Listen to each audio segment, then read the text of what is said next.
In today's video, I will be taking these treads and I will be adding a little bit of texture and finishing them off so that way they're ready for weathering.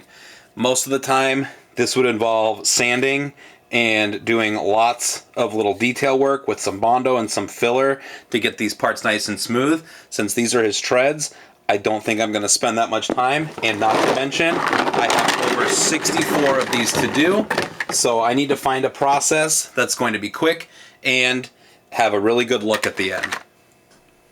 Since these are pretty much going to just be getting dirty and weathered and being on the ground, what I'm going to do, instead of sanding and priming each one individually, I'm going to be taking them outside. I'll hit them with a little bit of this Krylon. It is the textured paint. It leaves a little bit of a texture on it, and then finishing them off with some matte black. Once I do that, hopefully we'll be able to simply come back, do our weathering. Once we do that, we'll be able to cover them in clear matte varnish, which will lock in the weathering and will allow us to have a strong, durable finish that will hopefully hide the fact that they are 3D printed. So let's take these outside and get to spraying. All right, so I'm gonna lay these out here on my priming table. This is just the Lazy Susan. I really like the Lazy Susan because it helps me move parts around quickly while I'm painting. So I'm just gonna lay them out here. If you want more information, I talked about this in my last video of the 10 items that I would recommend if you are starting out or want to upgrade your setup. So yeah, let me lay these out. I'll be right back.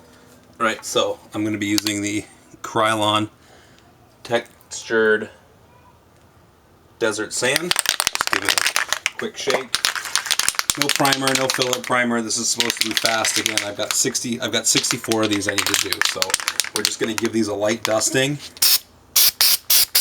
Get some distance on it. Make sure each one is nice and covered. Give it a spin.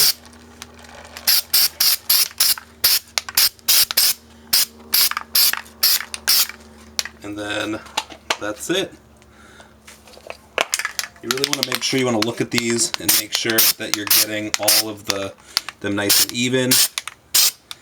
Again, this is supposed to just give it a little bit more uniform texture. Supposed to help cover any of the 3D print lines.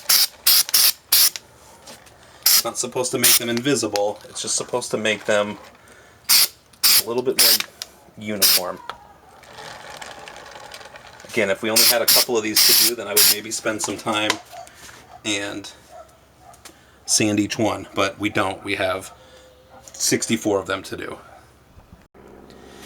I painted this second batch. You can see on this one, it got a little bit heavier. I don't know if it's coming through on the camera. A little bit heavier than, say, like this one, but I think that it will still all be fine. It's all worked out. It's not supposed to be exactly the same. It's just supposed to help hide your print lines, which I think will do just fine. We'll add a little bit more. So this stuff, the interesting thing about this paint is it comes out very fast. So you have to be kind of careful how you apply it because it does come out quickly. But when you're trying to add texture, that's not really a bad thing.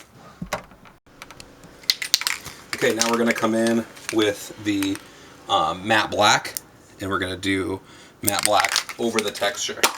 That's going to give us our final color that we want. And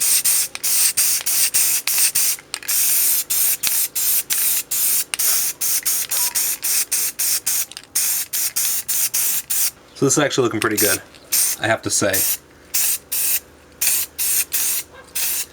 You can see when it's wet, you can see that it is definitely, some of the layer lines didn't hide, but the reality is that the most of them, it's hard to tell. Once it all dries and sets with the matte black, it looks pretty much like rubber texture. So I'm pretty happy with the way these look right now. I'm gonna go ahead and finish putting the matte black on the rest of them, and then we'll head back to the bench and take a look. All right, here we are back on the bench, and here is a tray of the final product.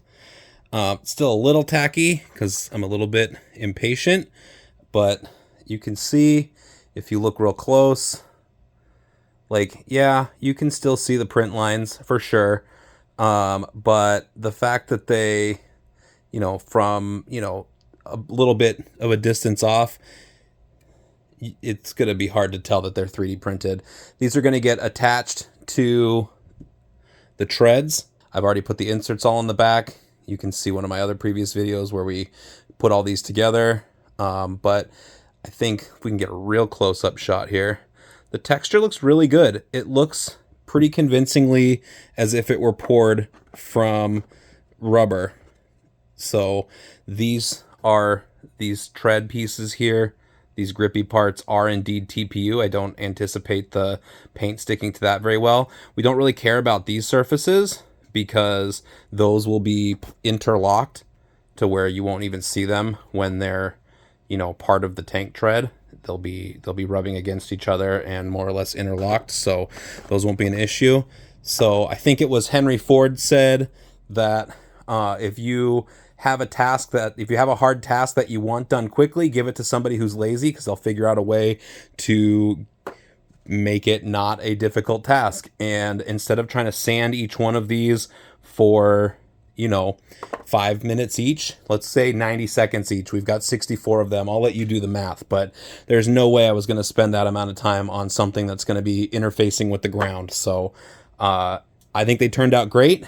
If you've got any comments or want to see more videos like this, go ahead, leave a comment and give it a thumbs up, subscribe, and I'll see you on the next one.